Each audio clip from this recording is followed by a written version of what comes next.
Welcome to Pure Nonfiction, the podcast covering documentary film. I'm your host, Tom Powers, the documentary programmer for the Toronto International Film Festival and for the New York screening series Stranger Than Fiction at IFC Center.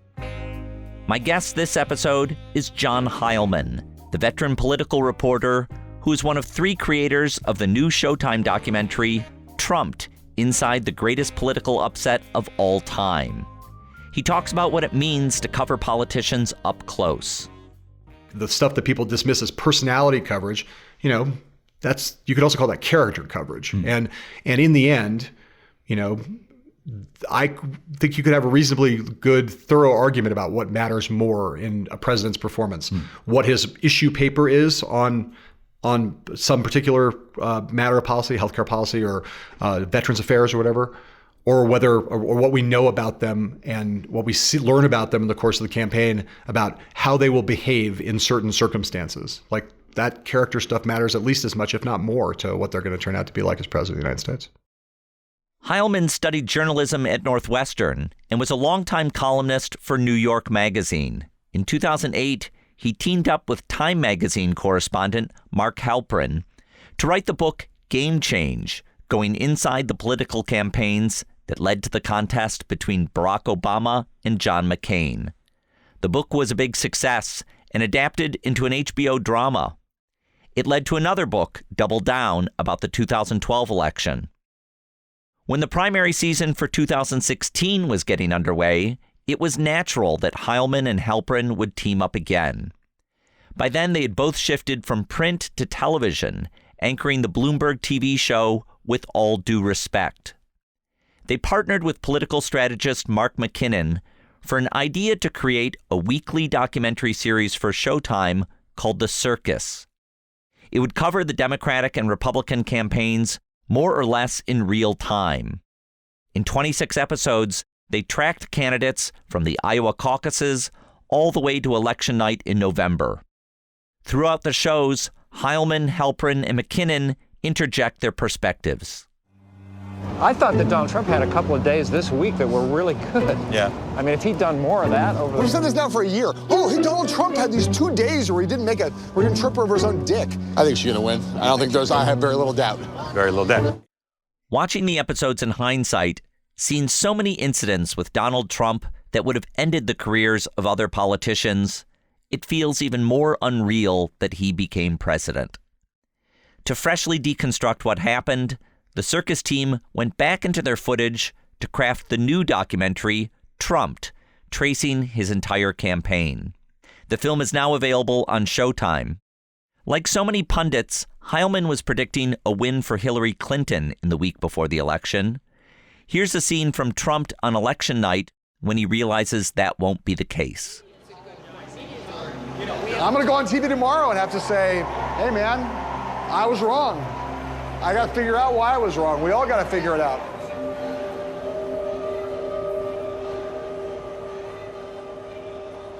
This was the year of bipartisan, ecumenical, populist rage. And it was enough that the figure of Donald Trump was able to marshal that populist outrage and engineer a hostile takeover of the Republican Party on the back of widespread outrage and anger at Democrats and Republicans at Washington, at Wall Street, at the Fortune 500, at the mass media, at every major establishment, institution in the country. People are pissed off. And their attitude was, you know what? That guy is risky, but doing the same thing over and over again for another 20 years that we did for the last 20 years and didn't fix anything, that's risky too. And I'm willing to take these risks and just roll a fucking stick of dynamite into Washington, D.C. and blow the motherfucker up and see where the rubble falls. The film had its world premiere at the Sundance Film Festival, and later that day, John Heilemann sat down with me to talk about it. Let's go. I want to start with Northwestern. I'm curious, when you were studying journalism, who were your heroes? What were you thinking your career was going to be? Well, first to say, I knew that I was going to be a journalist from the time I was about 11 years old. And I have always had some envy for people who go to college and, they're like, they do biology for a while and then they're pre-law and they're kind of feeling their way around. I never had that. I liked writing and I thought I was decent at it. And I thought it was the only real skill that I had, and it was the only thing I was interested in doing. So I didn't know exactly what I was going to cover. I thought I was very interested in politics, and I was really interested in culture. And so when I came out of college, I could have easily been a film critic or someone who wrote for Rolling Stone or I could have been those jobs still existed then. Yes, yeah. Or I could have, yes, right. Or I would have covered politics. And it turned out that politics ended up being, I kind of made this decision where I thought that politics should be my vocation and culture should be my avocation. I loved, I for a long time and still consider myself in some way, although I haven't done it for a couple of years since in this election cycle, but I was mostly a narrative nonfiction person, right? So I was a magazine journalist for 25 years before sort of setting that aside for the last 2 years when we were doing the Bloomberg, MSNBC, Showtime combination. And so most of my heroes in journalism were people like that. So I was a huge fan of Hunter Thompson. I was a huge fan of Tom Wolfe. I was a huge fan of one of my professors at Northwestern was a guy named Gary Wills, famous historian who also did a lot of new journalism at the time. But that golden age of experimental, Gates Lees, Norman Mailer, people who were doing that kind of stuff in the 60s and 70s. It's weird. I was in college 1983 to 1987, and that stuff seemed distant to me then, although now I realize that actually it was like yesterday. But I was really influenced by those people who were trying to do ambitious, long-form narrative that borrowed from a lot of the techniques of fiction and tried to paint big pictures with words and go really deep on stories. And it's part of the reason why that kind of informed the way that I thought about my career, being much more interested in magazines than newspapers. Yeah. And also, it's informed the way I've thought about the 3 books that I've written. So they're still my heroes now. When you're going to school thinking about long-form journalism, could you ever imagine yourself being a TV personality? Was there more of a difference back then than there is today? Yeah, I think there was a lot more. Demarcation. And print people really thought of themselves as print people, and TV people thought of themselves as TV people. I did, I think, one broadcast journalism course at Northwestern, and I really actually liked it because the challenge of writing to pictures is just a different kind of challenge of what you're doing with your pen. And I thought it was interesting. I certainly never thought of myself as on-screen talent. I didn't really contemplate that. And to be honest, one of the things that, that's happened in our journalistic culture in the last, couple decades, right, is the rise of cable news. And with the rise of cable news and the extent to which it tends to focus on politics, the notion of political analysts. So, there's obviously, it's now a convention that places like MSNBC and CNN and Fox reach out to journalists who were not broadcast journalists or television personalities to come on TV and talk about the stuff they cover. And so I started, and I'd been doing TV in sporadic ways pretty much from the beginning of my career as just a guest on things when people would ask me to come on. If I kill myself to write some big long Barack Obama profile or Sarah Palin profile, I would like for the maximum number of people to read the thing that I did that I'm proud of. And if that means going on television in order to make sure that people know about it in New York Magazine or at some other place, I'm happy to go do that. And once you head down that path, if you have any facility for bullshit, which is to say, the ability to kind of talk about a lot of different topics extemporaneously on TV, people quickly think, oh, maybe we should have you back. And I wonder, is there a different energy there? I think about when I watch you on The Circus or when I watch you in this movie Trumped, it feels like, nonstop connected to your BlackBerry or iPhone, checking what's breaking news that second on Twitter, going on a TV show and talking about it, reacting to it fast. And I wonder how that energy compares to when you're writing, say, a weekly column, which feels to me like more reflective, closing the door, thinking about what just happened in the week and taking time to process it more. Yeah, they're obviously different. And, in the context of this election cycle, Mark Halperin and I, when we signed up to go to Bloomberg, we took on basically running political coverage for Bloomberg and creating this thing called Bloomberg Politics. There was going to be a daily television show called With All Due Respect, and then we had a team of web reporters, and we were in the mix as not exactly as managers, but as kind of leaders of Bloomberg's editorial approach to politics in this cycle. And so, I'm always a news junkie, right? But being involved in that really ambitious enterprise, in addition to just the actual responsibilities of being on television every day talking about the news with the daily show, With All Due Respect, and then with The Circus. In a campaign, everybody's a news junkie, right? But there's no doubt that having to do snap analysis is a different metabolism than the slightly more reflective thing. In writing now, though, nobody really has as much time to reflect. If you're doing a book, you have more time.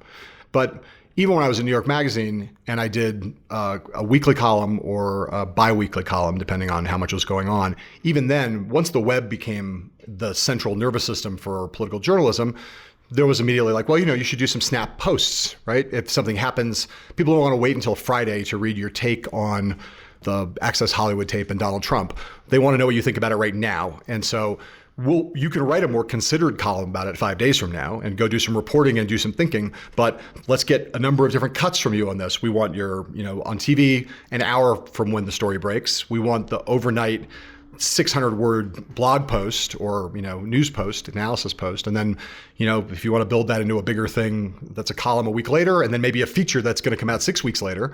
Those are all, the appetite for clicks and for traffic and being part of the news flow is such now that almost everybody in the business is sort of required to be short form, medium form, and long form all at once, And I recognize that's just how it is now. Yeah. And it'd probably be difficult to have a career without, maybe Gary Will still has a career without doing that. But I wonder, what you think it does to our news consumption culture.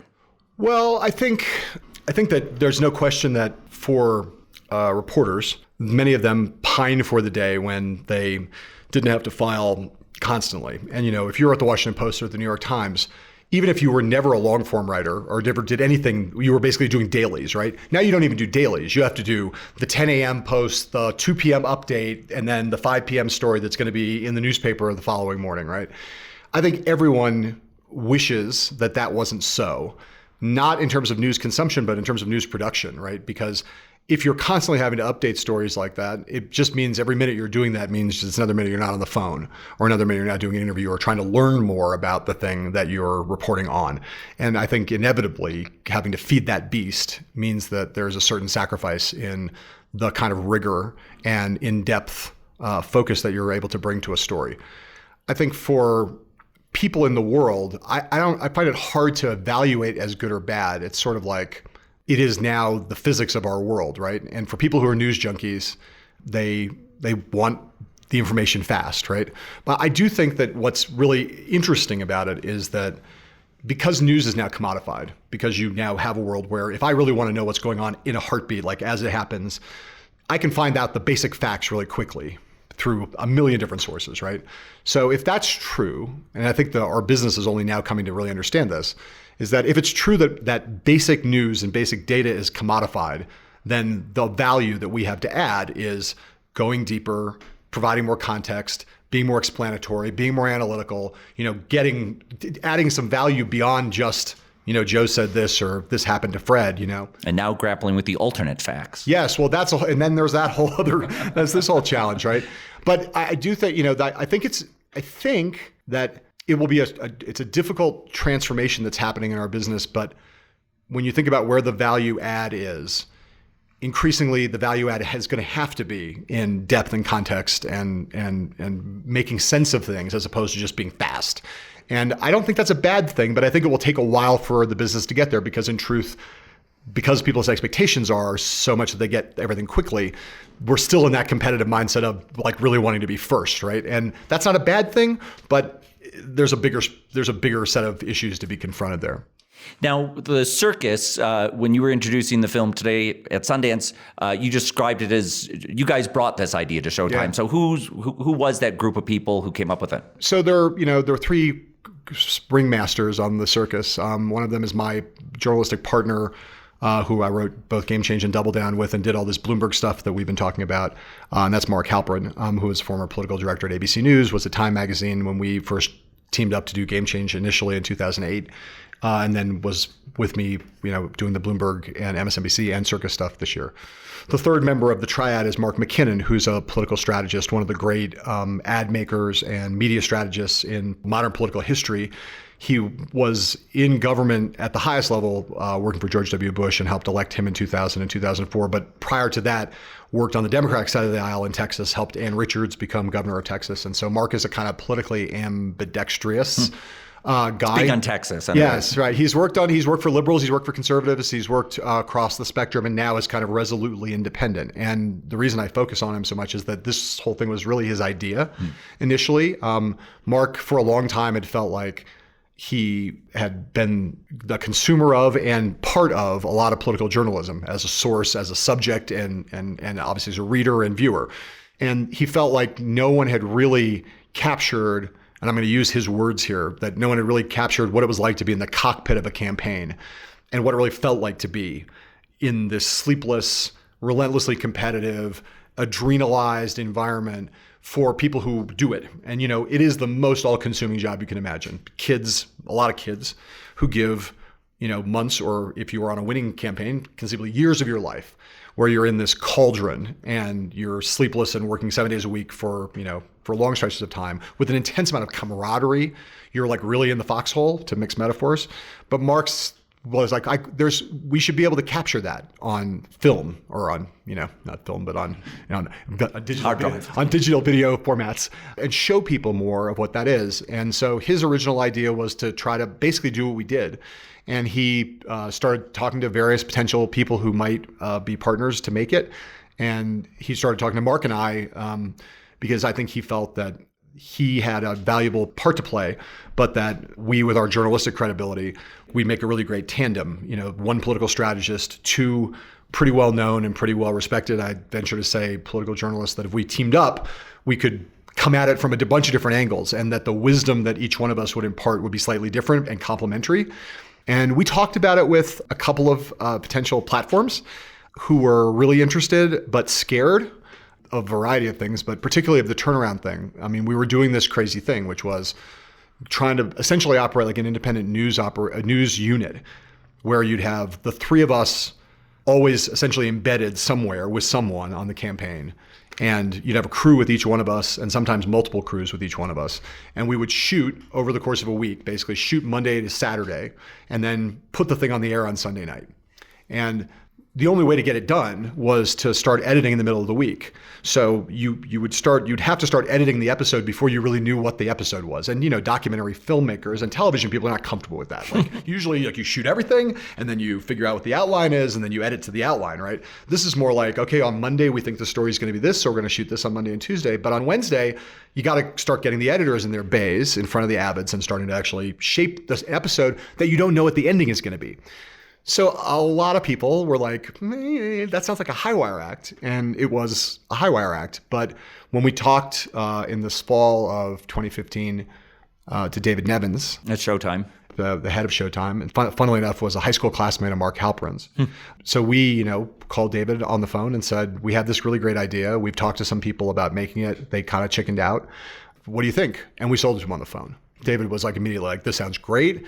I totally get that it's going to be risky and kind of crazy, but this sounds fantastic. And if we can pull it off, it'll be really exciting. So all props to David and Vinny Malhorta, the head of nonfiction now of Unscripted at Showtime. They both went in hard and fast behind us. And with almost, I think we talked to them about it in maybe September. And, we had to really be up and running by December. So everything was done on this really accelerated time schedule. And they were magnificently supportive throughout the entire thing. They imbued us with an extraordinary amount of trust, and we couldn't be more grateful. We could not have made anything like what we made without all of the support that Showtime gave us. And again, it took a lot of courage in a certain way, because the reality is that we edited every Saturday night until 4 or 5, 6 in the morning on Sunday. And you would have to send a locked version to Showtime to get it on the air that night at 8 o'clock by 1 or 2 o'clock in the afternoon on Sunday, which meant that although they were very involved in seeing versions, in the end, the final edit decisions we were making in the middle of the night, Saturday night and early Sunday morning, in the end, we were making final calls on things. And if you're running Showtime and it can make you nervous. You don't actually know what the product is. And if you didn't like it at 3 o'clock on Sunday afternoon, you'd have a hole at 8 o'clock on Sunday night.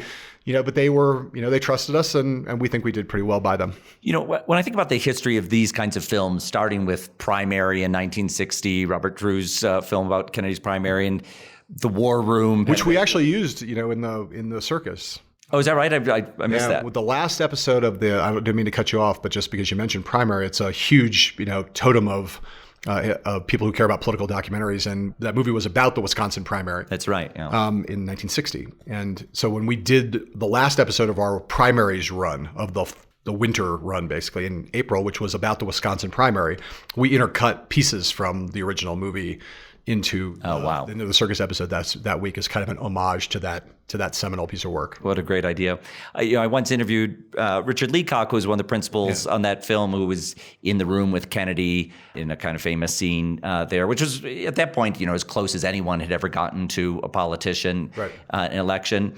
And even Ricky Leacock said, we didn't really see what was going on. Like, we gave you some of the feel of what it's like to be there, but the real decision-making behind the scenes, you'd have to read Theodore White's Making of the President about the 1960 campaign to really understand the politics of it. So in a way, you kind of want to experience both if you really want to experience that. The film gives you something that you won't get in the book, and the book gives you something that you won't get in the film. Totally. And then you've moved to The War Room by D. Pennebaker and Chris Hedges, and maybe you're getting a little bit closer to the inside. But even The War Room is made up of, probably less than 100 hours of footage. Maybe, they were shooting 60 millimeter, might be 50 hours of footage. That, it wasn't a lot. They had it's a brilliant movie and everyone loves The War Room, and they should.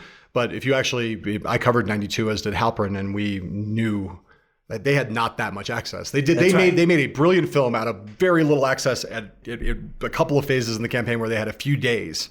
But they were not embedded for the year or anything. So it was And the reason I bring those up is because with you, I think, you turn the dial up on access to a degree. But, there's absolutely closed doors that you're not getting behind. And I wonder, how you analyze what comes across on film versus what's really going on in those campaigns.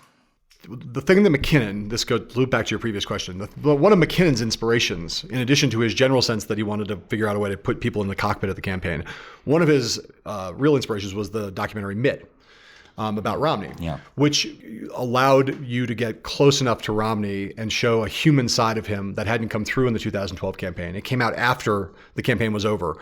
The campaign had been faced with a choice, and they had insisted, in order to give the access they gave, they insisted that it not come out until after Election Day. After the movie came out, many of the people in the campaign said, wow, we really should have, that would have been better for us if it come out during the campaign, because a lot of people who saw it, including a lot of Democrats, said, wow, that's Mitt Romney. He's actually a human being. He's approachable and he's interesting, and there's a side to Romney we never saw.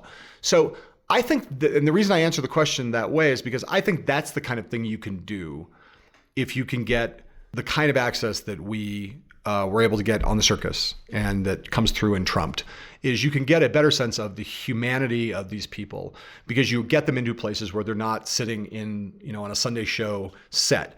It's a more relaxed, more conversational. You are able to kind of show who they are, the high human drama / comedy of politics.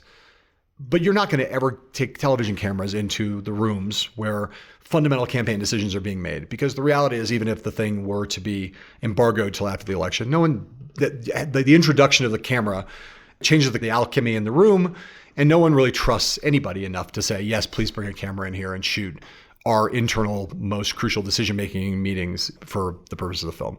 It's never going to happen. No one's ever going to get that. That you can do that in a book, in Game Change and Double Down. You can go back and reconstruct those meetings in painstaking detail in the way that we have if you're doing it for print. On television, I think the thing you can do is you can pull back the curtains and you can show some of how the mechanics of how politics works that doesn't come through on normal television coverage, where you've got a camera from the riser and you're shooting straight on, where you can show some of the chaos and some of the pressure and some of the intensity. And as I said about the candidate, you can show some of their humor, some of their empathy, some of their affection, some of the stuff in the circus that's you see it in the Trump movie. There's a moment, totally wordless, a moment where you see Ivanka Trump and Jared Kushner on the last rally of the campaign, engaged in a public display of affection, this kind of a very tender kiss that comes through. We saw that in the series with Bernie Sanders and Jane Sanders, where you'd see a shot from backstage where Jane would be picking off a little dandruff off of his shoulder and kind of touching him in a certain way. Those are images that you don't see on television every day, and there's verbal equivalents of that. That's what you can do, I think, with TV if you can get in tight enough. What you can't do is ever hope to get on camera in real time, the crucial decision of, is Donald Trump going to drop out in the wake of the Access Hollywood tape? No one's ever going to get that. No one. We'll be back with more from John Heilemann talking about Trump after the break. If you're new to Pure Nonfiction, please explore our archives of documentary film interviews. On episode 9, I talked to D.A. Pennebaker and Chris Hedges about several of their films, including The War Room, covering Bill Clinton's 1992 presidential campaign. Really, what happened was we stumbled across James Carville, who kind of seemed like somebody's drunken uncle at a party. We couldn't believe he had a strategy, but, he was, and he was brilliant. And, he and George were kind of like, a buddy team, and they seemed like, great characters to follow for the film. So, we hung out with them and essentially kind of stuck to the war room so that nobody could really fault us for not being with the president. We could say, a lot of films about the war room. You can hear Pennebaker and Hedges on episode 9 by subscribing to our podcast on iTunes or go to purenonfiction.net. There's a scene in Trump from early in the campaign when Bernie Sanders was still in the race. He talks about Trump's appeal in this interview with Heilemann. People in this country are hurting. People are angry. You got husbands and wives struggling economically. They are angry, and they have a reason to be angry. And what we are trying to do is say, all right, if you're angry, let's get angry at the right people. Don't get angry at your Latino friends or Muslims. Get angry at the people who caused the problem. I consider him to be a very dangerous human being who is doing enormous harm to this country.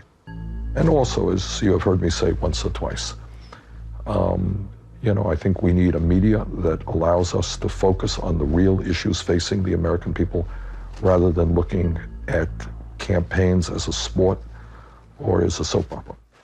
I asked Heilemann how he thinks his team's reporting balanced between the soap opera and the issues. I think that Senator Sanders is a guy who, we covered him a lot. On the circus and elsewhere.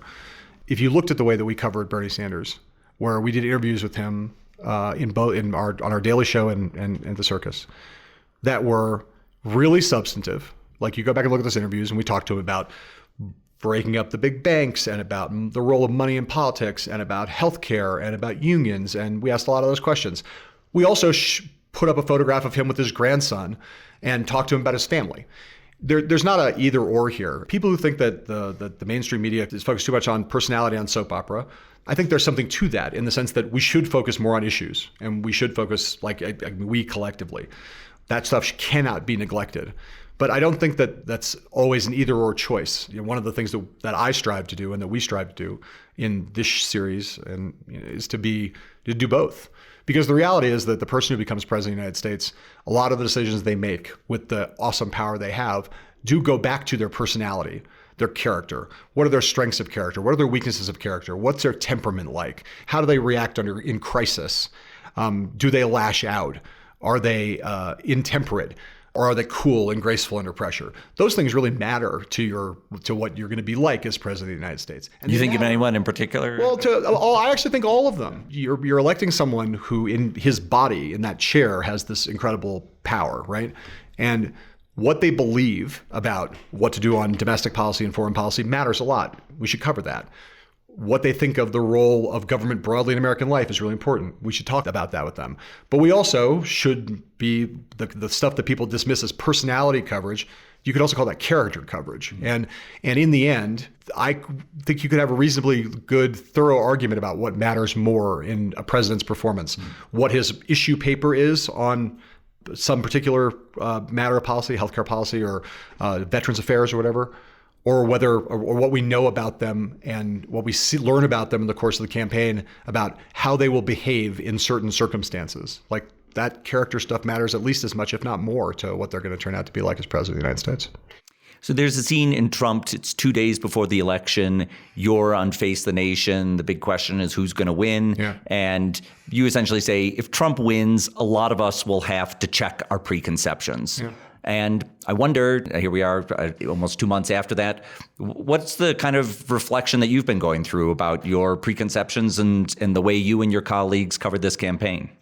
I think that, when you're looking at an election like this one, which was an upset, we say in the movie's subtitle, it's the greatest political upset of all time. I believe that's true if you think about both the consequence of the office and how much there was a consensus. And the consensus was not just smarty pants journalists like me, but Republican strategists, Democratic strategists, Republican elected officials, Democratic elected officials, the Clinton campaign, the Trump campaign, and Donald Trump himself, who all basically thought that she was going to win on election night.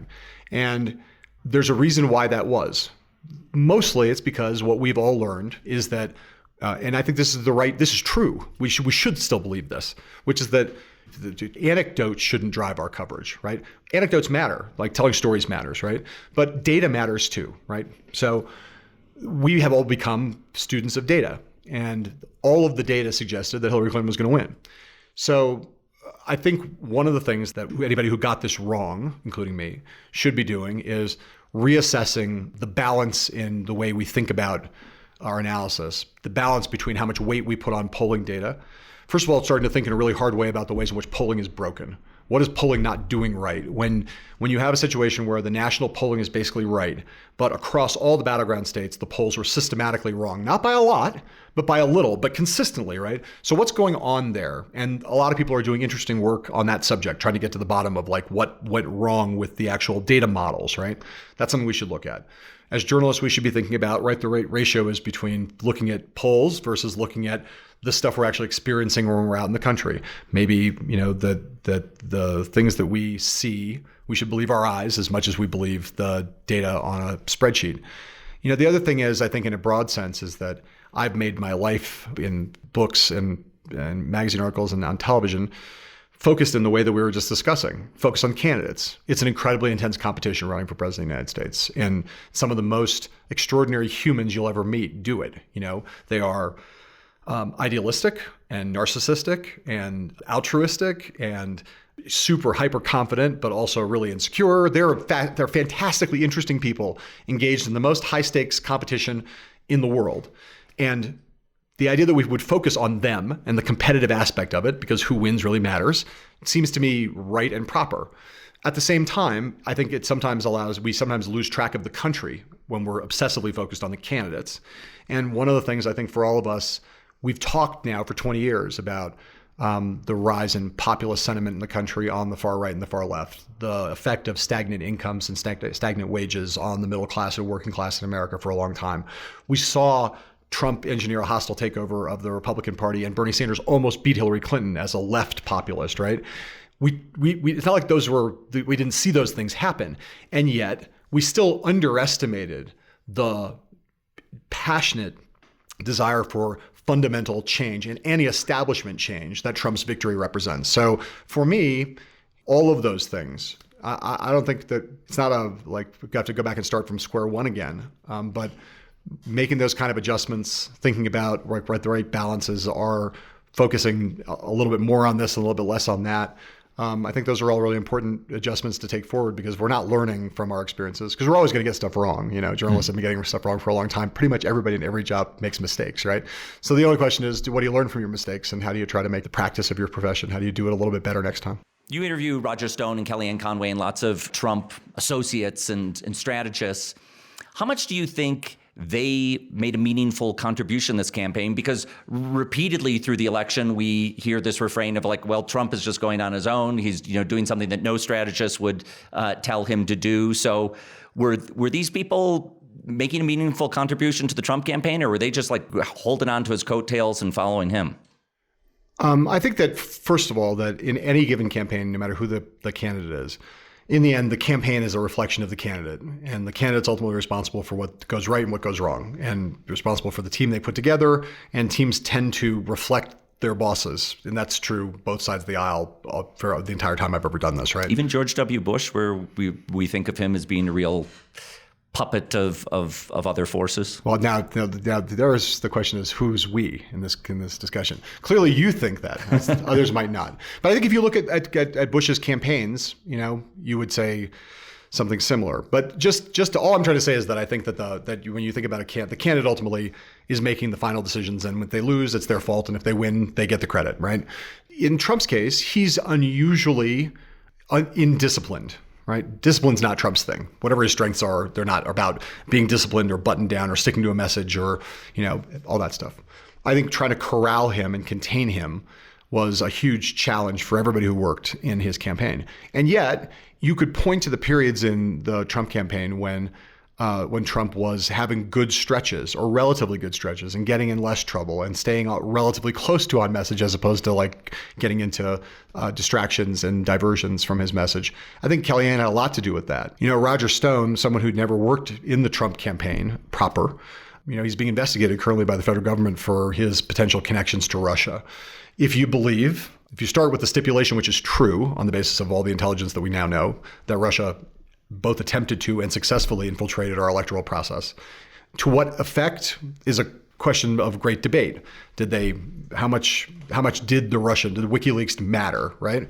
But if you think it happened, and if you think it mattered at all, and you think there's reasons for concern about someone like Roger Stone and whether he had connections to Julian Assange, whether he had connections to Russia directly, even a guy like that who is outside Trump's immediate orbit throughout the campaign, he's a pretty big player in the campaign, in this campaign conceivably. And you see in the Trump movie this moment where he's sitting across the table from Halperin and says, well, what happens if one of Bill Clinton's rape victims shows up at one of the debates? He says this like a month before the first debate.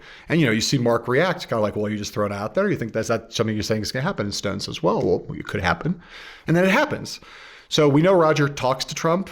How much, no one really knows. We know he was his political Svengali for 25 years. Again, Donald Trump is Donald Trump, and he does pretty much what he wants most of the time. But those players around the edges at crucial moments in crucial ways, I think matter to a pretty large degree. I mean, he was nobody's puppet. That's true. But those people had an important role to play. There's a scene in the final episode of The Circus that didn't make the cut for Trump. It takes place late on election night after Donald Trump has been declared victor. Heilemann stands with Mark Halperin and Mark McKinnon outside Trump's celebration to diagnose what just happened. Their conversation is interrupted by a joyous Kellyanne Conway, Trump's campaign manager. Is there a parallel historically? No. I mean, people will try to make parallels. There's no parallel. There is no parallel. There really isn't. Stock market's around the world. Hey! Congratulations. She did it. Wow, yeah. Congratulations. Hi, Doubting Thomas. How are you? Kellyanne, what happened? Me and a million others. You know what Mark Halperin said this week? I'm sure you saw that. What did he say? That you had a path to victory. We had 6 paths to victory. You took all 6.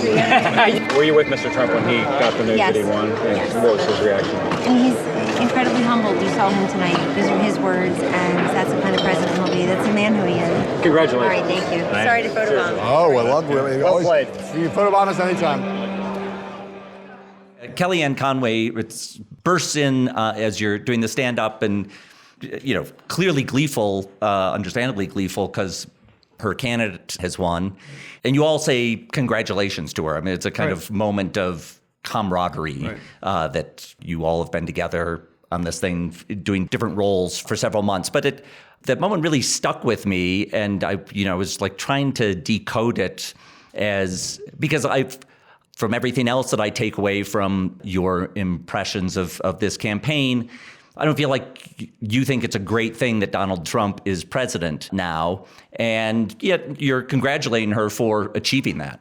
Yeah, I mean, look, I've been, I was throughout the campaign and continue to be concerned about Trump as whether he has the temperament, qualifications, and knowledge to be a successful president of the United States. I didn't make any bones about that in the course of the campaign. But the reality is that millions of Americans voted for the guy to be president, and he won He lost the popular vote. Important thing to note that he's a minority president, but there have been other minority presidents. Bill Clinton won only 43% of the vote in 1992. But he won. He won in the count that matters, which is the Electoral College. He's going to be president of the United States. And people like Kellyanne, and I'd say this is true on the Democratic side, the Republican side, we are, I wouldn't say that camaraderie is the wrong word. I think, you inevitably, in covering people, even when I've had 100 fights with Kellyanne Conway on television, like aggressive, hostile discussions, right? But the reality is I've known Kellyanne for 20 years, and she's been someone I've talked to as a source, have covered in other campaigns that she's worked on. I've known her for a long time. And I think one of the things that's true in politics is that you can fulfill your adversarial role as a journalist in the sense that you're holding powerful interests to account. You're trying to find out what's true, even if it's embarrassing or damaging to the political candidate in question. You can do all that while still having a basic human connection with the people who work for them and understanding that they have poured their heart and soul out to try to win the election. And when they've won it, to say, congratulations. I know this mattered a lot to you. You believe passionately in what you believe. You worked really hard, and you deserve my genuine pat on the back for a job well done, in the sense that this is an important professional and personal aspiration of yours. In the same way that, on the other side, despite the fact that I have the concerns I have about Trump, I'm really not a partisan in the sense that I've never voted in my life, and I'm not on Team D or Team R. But in the same way, with the Clinton campaign, regardless of what you feel about them, you can still have a sense of sympathy for those people who poured their hearts into 2 years and have lost. Again, even if you think she shouldn't have been president, even if you think she's a crook, you could still look at the people who work for her and say, this was a crusade, a cause for them. They devoted huge numbers of hours and time and energy to this, and it must be a crushing blow to lose on election night and be able to say, I'm really sorry, I'm sorry it didn't work out for you. I think that's just basic humanity. And if we start to lose that, we're in a bad place. I think, again, you can be appropriately adversarial and also human at the same time. At least I hope so. I want to thank John Heilemann for talking to me. You can watch Trumped inside the greatest political upset of all time on Showtime. Pure Nonfiction is distributed by the TIFF Podcast Network. Thanks to our team, series producer Michael Scotti Jr., sound mixer Kyle Murphy, web designer Cross Strategy, marketing coordinator Sarah Moto, social media master Jordan Smith, and executive producer Raphael Nehausen. I'm Tom Powers. You can follow me on Twitter at THOMPowers. If you're in New York, look for me on Tuesday nights at the IFC Center for our screening series, Stranger Than Fiction. You can read our show notes, learn about live events, and sign up for our newsletter at purenonfiction.net.